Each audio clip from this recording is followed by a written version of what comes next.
Bismillahirrahmanirrahim. Assalamualaikum warahmatullahi wabarakatuh. Halo teman-teman semua. Di sini saya akan menjelaskan tentang Undang-Undang Tindak Pidana Kekerasan Seksual itu merupakan sebuah perlindungan ataupun sekedar wacana saja di Indonesia ini. Sebelum kita masuk membahas lebih dalam atau lebih luas tentang ini, di sini kita akan membahas dulu tentang sebenarnya apa yang diatur dalam Undang-Undang Tindak Pidana Kekerasan Seksual. Dalam Undang-Undang Nomor 12 Tahun 2022 tentang Tindak Pidana Kekerasan Seksual atau yang kita singkat biasa kita dengar adalah Undang-Undang TPKS merupakan tonggak hukum penting karena perlindungan komprehensif untuk korban dalam Undang-Undang Tindak Pidana Kekerasan Seksual. Sebagaimana yang diatur Nomor 12 Tahun 2022 mengatur perlindungan korban secara holistik, tidak hanya dari sisi hukum, tetapi juga fisik, psikologis, sosial, maupun ekonomi. Ini merupakan pendekatan victim centered yang menempatkan korban sebagai subjek utama, bukan hanya saksi atau pelengkap dari proses sebuah pidana. Saya akan menjelaskan tentang jenis-jenis perlindungan komprehensif yang dimaksud dalam Undang-Undang Tindak Pidana Kekerasan Seksual. Yang pertama itu perlindungan hukum. Korban berhak didampingi sejak awal pelaporan sampai proses pengadilan selesai. Itu diatur dalam pasal 68 huruf A dan huruf B, pendampingan hukum dan informasi proses hukum. Korban juga berhak mengakses lembaga perlindungan saksi dan korban yang kita sebut itu, yang biasa disebut itu LPSK, untuk perlindungan fisik dan hukum yang dialami oleh korban. Yang kedua itu perlindungan psikologis dan medis, sebagaimana korban berhak mendapatkan layanan psikologis ataupun psikiatris untuk memulihkan trauma yang dialami oleh korban tersebut. Dan korban juga berhak mendapatkan layanan medis termasuk pemeriksaan kesehatan, visum, ataupun perawatan akibat kekerasan seksual yang dialaminya. Itu diatur dalam pasal 68 huruf C, tentang layanan kesehatan, dan pasal 75 tentang penyediaan layanan medis oleh pemerintah pusat maupun pemerintah daerah. Jadi rehabilitasi sosial. Korban seringkali mengalami pengucilan di sosial ataupun kehilangan pekerjaan, pendidikan, ataupun relasi yang dia punya. Maka dari itu, dalam Undang-Undang Tindak Pidana Kekerasan Seksual, negara itu wajib yang pertama untuk menyediakan program reintegrasi sosial untuk menjamin korban tidak kehilangan hak-haknya di bidang pendidikan, pekerjaan, ataupun di dalam keluarga itu sendiri, yang dimana itu diatur dalam pasal 68 huruf D dan E serta pasal 79 Undang-Undang Tindak Pidana Kekerasan Seksual. Korban berhak mendapatkan restitusi dari pelaku berupa pergantian biaya medis, pemulihan psikologis, ataupun kerugian akibat kehilangan pekerjaan ataupun pendidikan. Jika pelaku tidak mampu membayar, korban dapat memperoleh kompensasi dari negara melalui mekanisme LPSK, yang dimana ini semua diatur dalam pasal 19 sampai 23 tentang restitusi, pasal 24 sampai 26 tentang Undang-Undang TPKS tentang kompensasi.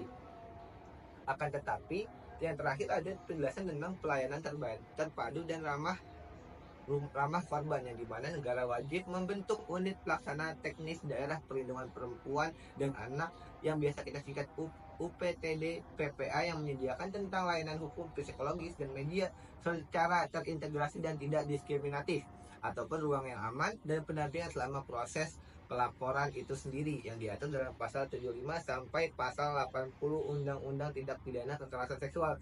Akan tetapi sebagaimana kenyataan di lapangan, Undang-Undang Tindak Pidana Kekerasan Seksual ini sebenarnya sudah berlaku atau belum sih? Gimana yang telah saya jelaskan sebelumnya tentang Undang-Undang Tindak Pidana Kekerasan Seksual, tapi pada kenyataannya di Indonesia ini masih banyak yang kurang atau minus. Yang pertama yaitu minimnya akses layanan terpadu untuk korban. Dalam faktanya di Indonesia ini hingga tahun 2024 ini baru sebagai provinsi ataupun kabupaten dan kota yang memiliki UPTD PPA atau Unit Pelaksana Teknis Daerah Perlindungan Perempuan dan Anak yang berfungsi secara optimal. Masih sangat minim dan sangat sedikit. Yang kedua, bahkan di kota besar sekalipun jumlah psikolog, konselor, dan tenaga pendamping masih sangat terbatas. Yang ketiga, rumah aman untuk korban juga masih sangat terbatas secara kuantitas maupun kualitas itu sendiri. Contoh, banyak korban yang harus menempuh jarak jauh ke ibu kota provinsi hanya untuk mendapatkan layanan pendampingan psikologis ataupun visum. Yang kedua, rendahnya pemahaman dan sensitivitas aparat penegak hukum. Dalam faktanya, banyak korban mengalami trauma ulang atau reviktimisasi saat membuat laporan, karena pertanyaan yang menyulitkan oleh para aparat penegak hukum, terus ataupun apa tidak memahami tentang dalam kekerasan seksual itu atau yang diatur dalam undang-undang TPKS, ataupun masih ada budaya patriarkial dalam institusi hukum itu sendiri. Dalam kasus nyata,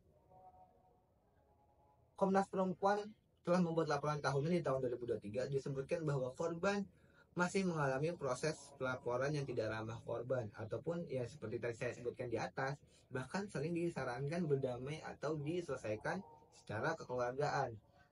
Yang ketiga adalah lemahnya pemulihan hak restitusi ataupun kompensasi.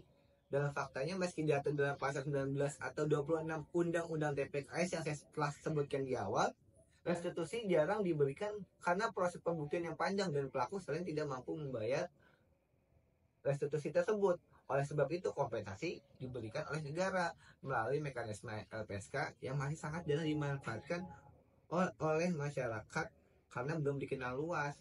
Dan dalam realitanya ya banyak korban yang harus menanggung biaya medis, psikologis, hingga kehilangan pekerjaan tanpa dukungan finansial dari pelaku ataupun negara itu sendiri. Yang terakhir, yang keempat, ada stigma sosial masih sangat kuat.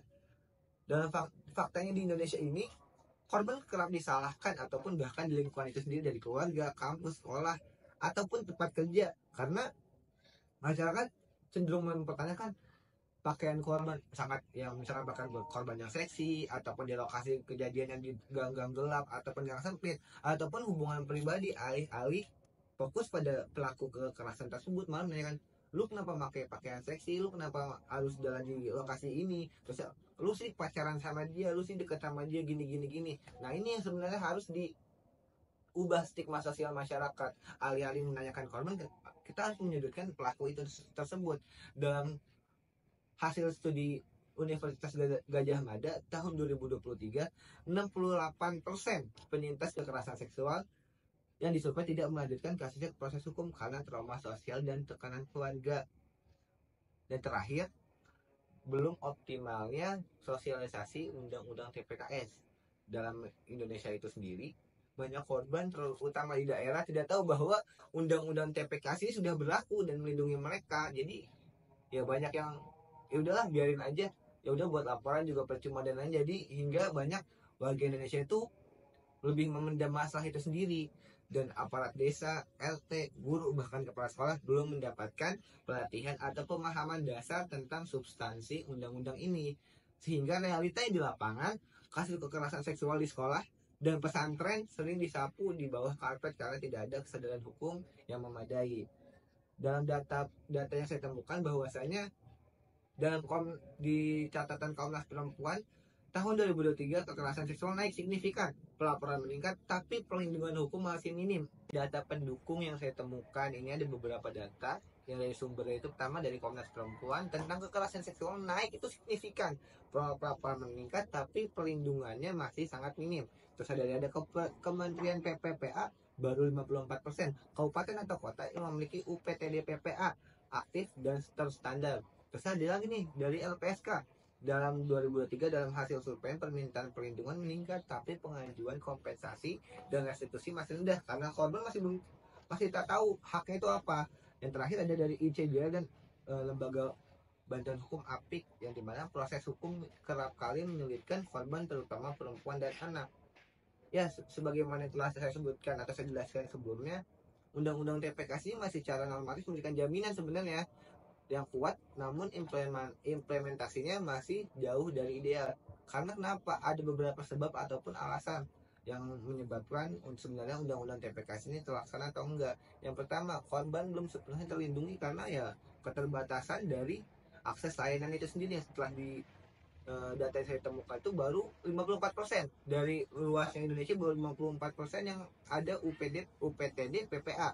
Yang kedua, rendahnya kapasitas apa, sebagaimana saya jelaskan sebelumnya, masih banyak aparat yang malah menudutkan atau menanyakan tentang dan yang menyudutkan korban.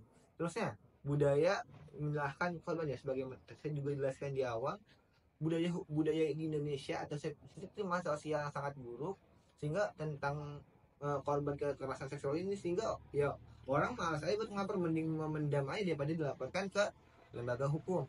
Yang terakhir, minimnya edukasi hukum, sehingga yang dalam laporan LPSK tahun 2003 permintaan perlindungan meningkat tapi pengajuan kompensasi dan restitusi masih rendah, ya karena ini masih minimnya edukasi hukum.